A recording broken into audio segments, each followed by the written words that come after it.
할렐루야. 10월 28일 화요일 가정에서 드리는 새벽 예배에 오신 모든 성도님들을 주님의 이름으로 환영하고 축복합니다. 오늘도 이 한 예배와 기도 시간을 통해서 하나님의 음성을 들으시고 주님과 함께 동행하시는 복된 하루 되시기를 주님의 이름으로 축복합니다.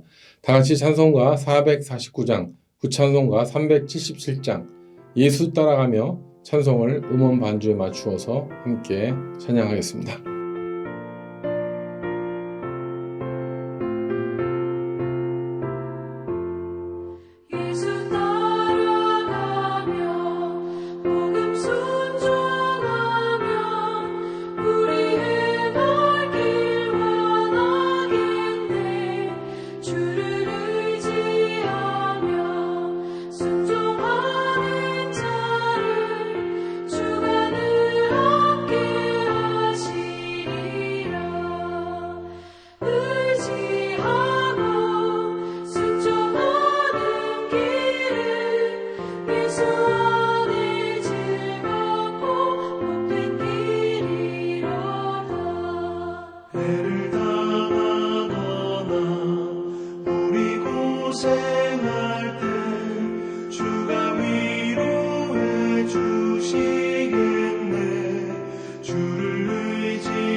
함께 기도하겠습니다. 하나님 감사합니다. 우리가 하루하루 예수를 따라갈 수 있는 삶을 허락해 주시니 감사합니다. 우리 같은 죄인이 예수 믿고 이렇게 변화되어서 하루하루 하나님의 음성을 사모하게 하시고 또 그 말씀에 복음에 순종하며 살아갈 수 있는 그 삶이 우리 인생 가운데 얼마나 축복되고 아름다운 삶인지 모르겠습니다. 우리가 요즘에 사도행전 묵상하지만 사도 바울을 바라보면서 얼마나 우리가 연약하고 부족한 제자인가를 다시 돌아보게 하시고 우리의 방향과 우리의 자세를 돌아보게 하신 것을 감사합니다. 오늘도 이 말씀 가운데서 주시는 음성을 듣게 하셔서 그의 나라와 그 복음을 위하여 다시 한번 결단하고 새롭게 서는 복된 시간 되게 하여 주시옵소서. 하나님, 함께 동역하고 싶고 사역하고 싶지만 또 심지어 교회도 나오지 못하는 그런 환우들이 있습니다. 투병하고 병원에서 또 집에서 가료하면서 어려운 시간을 보내고 있지만 하나님, 우리에게 주신 그 생명의 말씀, 그 복음을 잊지 않게 하셔서 어디 있든지 하나님의 말씀을 붙잡고 승리할 수 있는 우리 환우들이 될 수 있도록 늘 성령께서 함께 하시고 힘을 주시고 말씀 붙잡고 넉넉히 이길 수 있도록 은혜를 베풀어 주시옵소서. 그래서 하루속히 회복되어서 이 어려운 시간이 간증이 되게 하시고 또 믿음으로 승리하여 하나님의 나라를 함께 확장할 수 있는 귀한 우리 모든 성도 될 수 있도록 은혜를 베풀어 주시옵소서. 이 시간 성령께서 우리 각자에게 주시는 음성을 들을 수 있도록 우리를 도우시고 또 우리가 마땅히 기도해야 될 바를 알지 못하지만 우리가 기도할 바를 알게 하셔서 성령께서 우리 가운데 역사하시고 우리의 길을 인도하여 주시옵소서. 예수님의 이름으로 기도드립니다. 아멘. 오늘 하나님의 말씀은 사도행전 19장 32절에서 41절까지 말씀입니다. 성경이나 자막을 참조하시고 제가 읽어드리도록 하겠습니다. 사람들이 외쳐 어떤 이는 이런 말을 어떤 이는 저런 말을 하니 모인 무리가 분란하여 태반이나 어찌하여 모였는지 알지 못하더라. 유대인들이 무리 가운데서 알렉산더를 권하여 앞으로 밀어내니 알렉산더가 손짓하며 백성에게 변명하려 하나 그들은 그가 유태인인 줄 알고 다 한 소리로 외쳐 이르되 크다 에베소 사람의 아데미여 하기를 2시간이나 하더니 서기장이 무리를 진정시키고 이르되 에베소 사람들아 에베소 시가 큰 아데미와 제우스에게서 내려온 우상의 신전지기가 된 줄을 누가 알지 못하겠느냐. 이 일이 그렇지 않다 할 수 없으니 너희가 가만히 있어서 무엇이든지 경솔이 아니하여야 하리라. 신전의 물건을 도둑질도 하지도 아니하였고 우리 여신을 비방하지도 아니한 이 사람들을 너희가 붙잡아 왔으니 만일 데메드리오와 그와 함께 있는 직공들이 누구에게 고발할 것이 있으면 재판날도 있고 총독들도 있으니 피차 고소할 것이요 만일 그 외에 무엇을 원하면 정식으로 민회에서 결정할지라. 오늘 아무 까닭도 없는 이 일에 우리가 소요 사건으로 책망받을 위험이 있고 우리는 이 불법 집회에 관하여 보고할 자료가 없다 하고 이에 그 모임을 흩어지게 하니라. 아멘. 이 말씀은 하나님의 말씀입니다. 오늘 본문은 바울이 3차 전도 여행 중에 일어난 일로서 마게도냐와 고린도를 거쳐서 이제 에베소에 들어와 복음을 증거하는 바울을 통해서 말씀과 신유 역사가 일어나는 가운데 에베소의 아데미 여신을 숭상하는 사람들과 부딪힌 이야기의 연속입니다. 어제도 언급되었지만 이 아데미 여신은 그리스 신화에 등장하는 아르테미스입니다. 에베소 사람들은 이 아데미를 다산의 신 또는 수렵의 신으로 숭상했습니다. 다산의 신이어서 그런지 유방이 12개나 달려 있었고요. 그래서 이 아르테미스, 라틴어로는 디아나라고 합니다만 우리 영어에도 있죠. 다이애나라는 말을 쓸 수 있습니다. 그런데 이 풍요의 수호의 신, 이 수렵의 신이라고도 하는 이 아데미 여신을 숭배하면서 살아가고 있는 이 에베소 사람들에게 이 바울이 복음을 증거할 때 이 아데미 신전에 관련돼서 먹고 살고 있었던 수많은 사람들이 오늘 본문에 보면 특별히 그 아데미 여신을 은으로 만들어 팔던 그런 직공들이 사도 바울에게 이제 달려와서 아주 격분한 그런 내용들이 나오고 있습니다. 그들이 가장 화가 난 내용이 이것이죠. 사도 바울이 가르친 그 내용 가운데 사람이 만든 우상이 어떻게 신이 될 수 있겠느냐. 정말 확실한 변증이죠. 사람이 만든 어떤 그런 우상들이 어떻게 신이 될 수 있느냐는 이 변증이 사실은 굉장히 심플한 일이지만 이것은 가장 확실한 증거가 아닐 수가 없습니다. 그래서 이 일 때문에 아주 난동이 에베소에서 일어났다는 그 본문이 계속 이어지고 있는데요. 우리가 이 19장에서 볼 수 있지만은 바울의 그 신유의 능력이 이제 알려지게 될 때 바울을 흉내내서 같이 이렇게 병을 고치려는 그런 유대인들의 그런 이야기가 나옵니다. 그래서 어떤 유대인은 그 예수의 이름을 가지고 악귀를 쫓아내는데 그런데 그 악귀가 얘기를 하죠.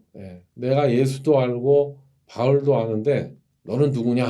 그래서 그 악귀를 쫓던 그 유대인에게 달려붙어서 그 유대인이 그 악귀 때문에 다치고 그리고 또 벗은 몸으로 도망한 그 사건을 에베소에 사는 유대인들과 헬라인들이 다 알고 있었다는 내용이 성경에 나옵니다. 그래서 그들이 이 사건을 듣고 두려워했고 그래서 상대적으로 또 예수의 이름을 높였다.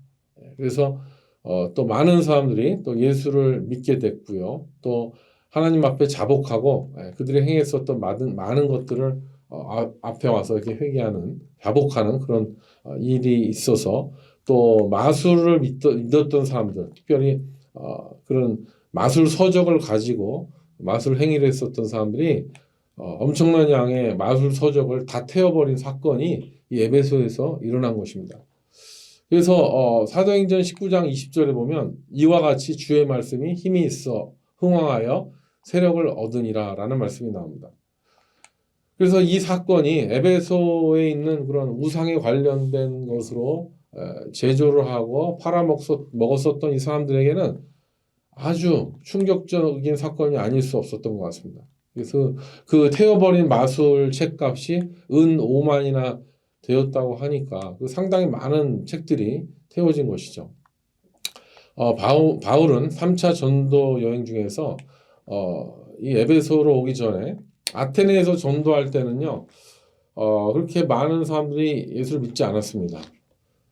바울이 우상을 보고 격분해서 그 유대인들과 헬라인들에게 이렇게 매일 복음을 전했지만 예수를 믿은 사람은 그 아레오바고 그 관리자와 그 몇 사람밖에 없다고 했습니다.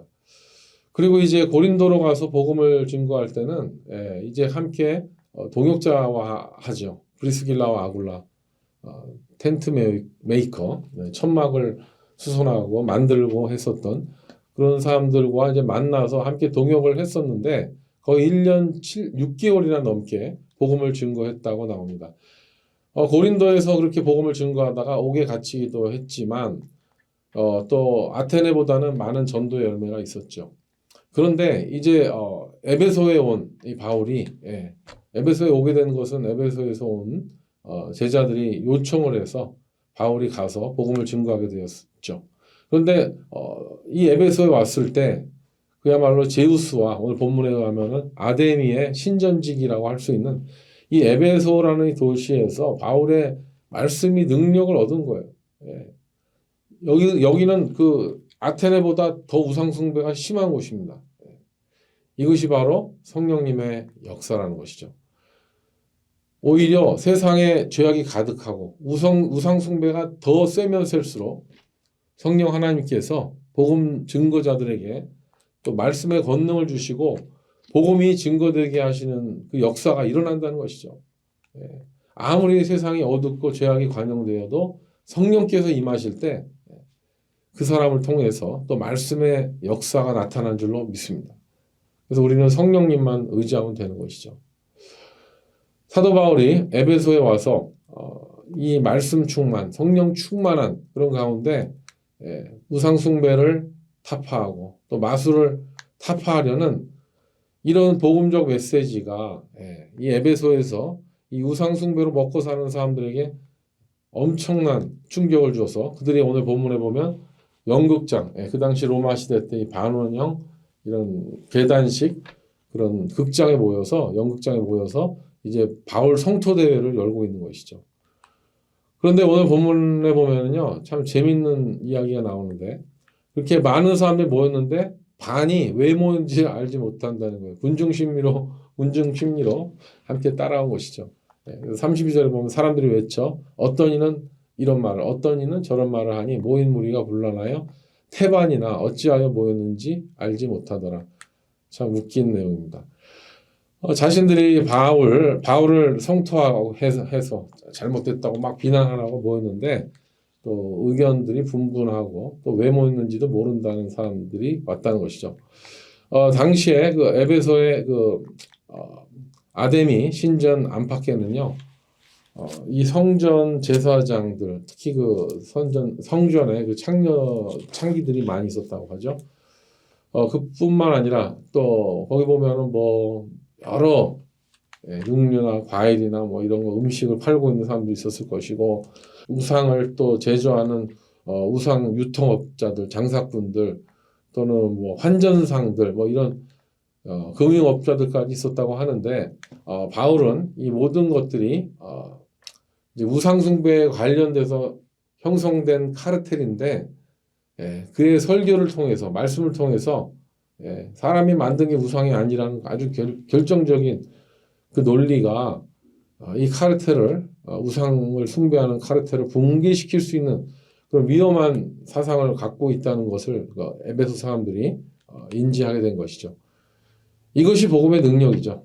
바울의 시대 때나 지금 이 시대에도 복음은 변함없이 정말 세상 사람들이 볼 때는 위험한 사상입니다. 복음이 증거되어지면 한 나라가 무너질 수도 있고, 그 복음은 정말 한 사람을 변화시키지만 이 시대를 완전히 뒤바꿀 수 있는 것이 복음이기 때문에, 이 시대가 어떻습니까? 이 시대 사람들은 눈에 보이는 뭐 우상을 유치하게 섬기는 사람들은 많지 않습니다. 뭐 그런 종교들도 있지만요. 이 시대에는 눈에 보이는 고대의 우상들보다는 보이지 않는 우상들이 이제 셀 수 없이, 그 고대에 비하면은 아마 수십만 배, 수천만 배 우상들의 숫자가 많아졌을 거예요. 현대인들은 겉으로는 고상한 척하지만 어떻게 보면 고대 사람들보다 더 많이 타락했다는 사실을 우리는 잘 알고 있습니다. 이 시대는 돈이 우상이 되고 성공이 우상이 되고 오락과 쾌락이 우상이 되고, 또 과학과 사상들이, 심지어는 자녀들이 우상이 돼서, 자기 자신이 우상이 돼서 요즘에는 뭐 AI, 뭐 AGI까지 숭상하려는 사이언톨로지, 뭐 별별 게 다 있죠. 이런 세상 가운데서도 이렇게 복음을 증거할 때 그 우상에 도전이 되듯이, 이 시대가 아무리 우상이 많아진다 하더라도 복음이 증거되어질 때 그들은 반드시 위기의식을 갖고, 그래서 요즘에 보면은 참 복음 증거를, 교회를 핍박하려는 사람들이 얼마나 많이 있습니까? 그때와 지금이나 차이가 없다는 것이죠. 하지만 시대가 바뀌었어도 성령의 역사는 동일하는 줄로 믿습니다.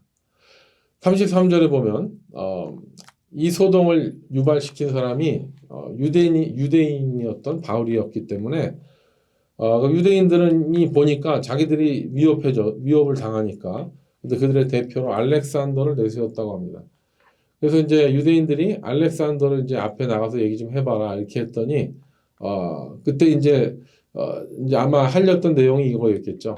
바울이 얘기하는 것은 우리들과 전혀 상관이 없는 거다. 그래서 우리는 너희들의 문화를 존중하니까. 그런데 오늘 34절에 보면 이미 에베소에 있는 사람들은 유대인인 줄 알고 단소리로 외쳐 에베소 사람의 아데미어라고 2시간이나 떠들었다고 합니다. 그러니까 그 알죠. 유대인들이 유독히 자기들이 회당에 모여서 하나님을 섬기는데 그들이 우상 숭배 안 한다는 건 다 알고 있습니다. 하지만 지금 이슈가, 지금 기존의 유대인들은 조용히 자기들끼리 그렇게 회당에서 모였지만, 바울은 담대하게 거리에 나가서 복음을 증거하고 그렇게 하는 그런 것 때문에 이 에베소 사람들이 이 아데미 여신 밖에는 우리는 없다라고 하면서 이 2시간, 여러분이 2시간 동안 크다 아데미여 뭐 이런 얘기를 했다고 한다면, 그들이 처음에는 막 군중심의로 했겠지만 2시간쯤 됐을 때는 막 입에 거품이 물리고 아마 악에 받쳐갖고 아마 그 유대인들을, 바울을 증오하는 그런 목소리가 나오지 않을 수가 없었을 것입니다. 그래서 아마 그 상황 가운데 갔다가는 큰 소요가 일어나고 아마 바울이 목숨을 잃을 수도 있는 그런 상황이 된 것이죠. 근데 오늘 본문에 보면 서기장이라는 사람이 나타납니다. 그 에베소의 서기장이 어떤 위치를 가지고 있는지 정확하게 우리가 알 수는 없지만 거기서 이제 공적으로 이렇게 인정이 되는 공직이었겠죠. 35절 36절에 보면 서기장이 무리를 진정시키고 이르되 에베소 사람들아, 에베소가 큰 아데미와 제우스에게서 내려온 우상의 신전지기가 된지를 누가 알지 못하겠느냐, 이렇게 얘기하면서 36절에 이 일이 그렇지 않다 할 수 없으니 너희가 가만히 있어서 무엇이든지 경솔하지 아니하여 하리라 라고 하면서 예, 에베소의 그 수호신이 아데미와 제우스 그리고 그 에베소가 그들의 신전지기로 아주 그 신들을 잘 섬기는 도시로서 예, 있다는 사실 뭐 만천하가 알고 있는데 이런 소요가 일어났을 때 오히려 우리가 예, 경솔하지 않고 아주 차분하게 이 일을 풀어가는지 옳지 않겠냐고 이 서기장이 얘기를 한 것이죠.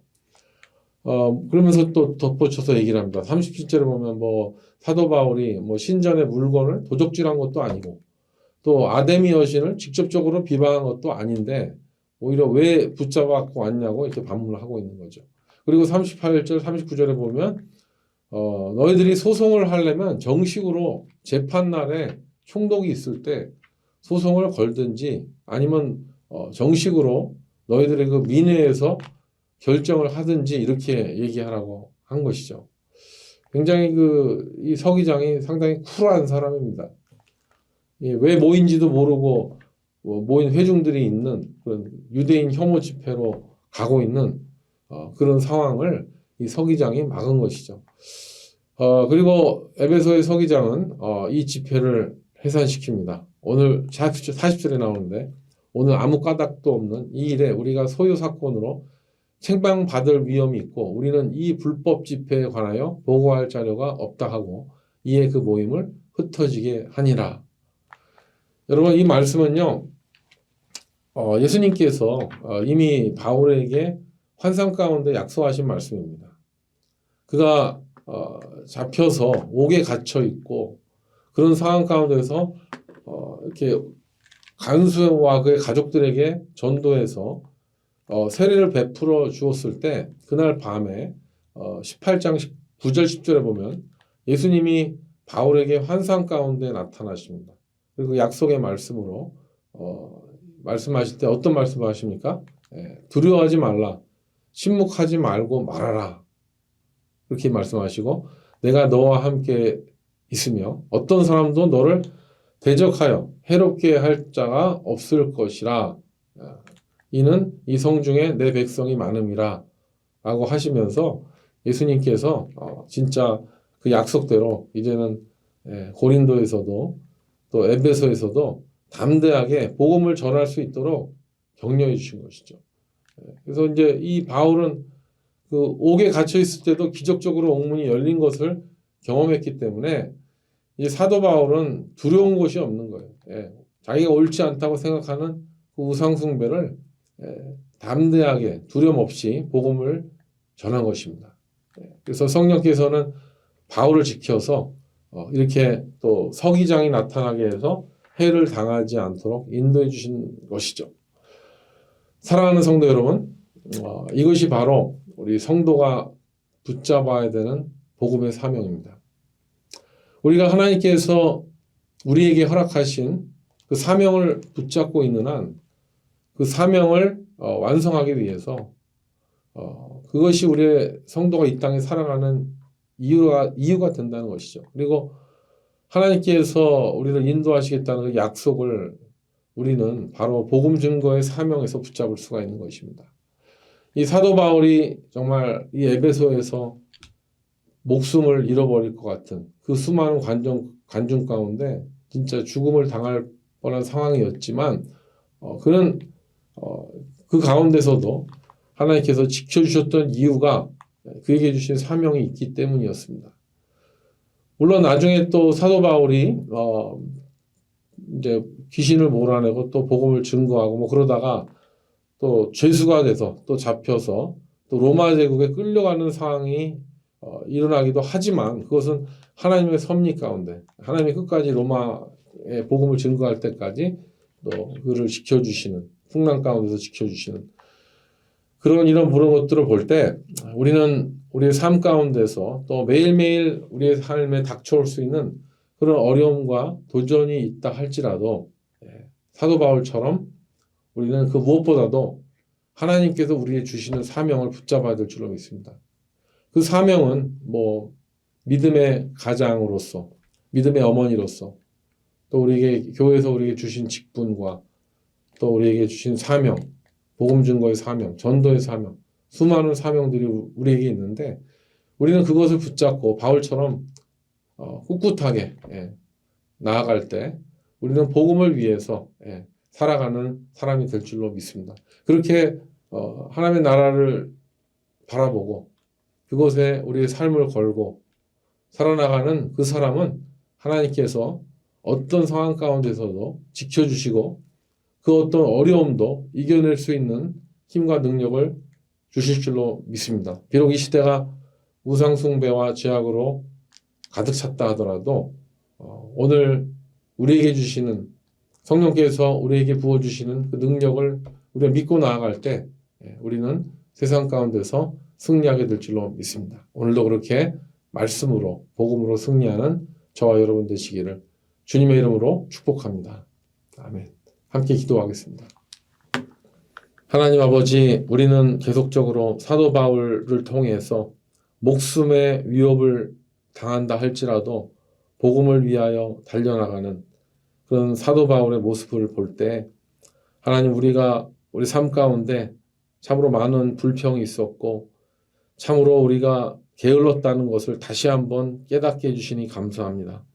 하나님 우리에게 주신 그 사명을 다시 한번 오늘 이 말씀을 통하여 돌아보게 하시고 어떤 어려운 상황이 있다 할지라도 하나님께서 우리에게 주신 그 사명을 붙잡고 그 사명을 완수하기 위하여 두려움 없이 담대하게 복음을 전하고 예수 그리스도를 증거할 수 있는 우리 모두가 되게 하여 주시옵소서. 그래서 우리에게 닥쳐온 모든 어려움이나 힘든 것들도 하나님의 능력으로 다 제거되어지고 또 복음을 증거하기 위한 환경이 우리 가운데 임할 수 있도록 주여 은혜를 베풀어 주시옵소서. 오늘도 어떤 순간 어떤 상황 가운데 있다 할지라도 복음을 증거하기에 두려움 없이 나아갈 수 있는 우리 모두가 되게 하여 주시옵소서.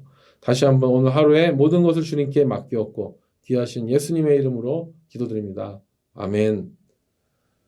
네, 이제 각자 기도하는 시간입니다. 오늘도 승리하시기 바랍니다. 화이팅입니다.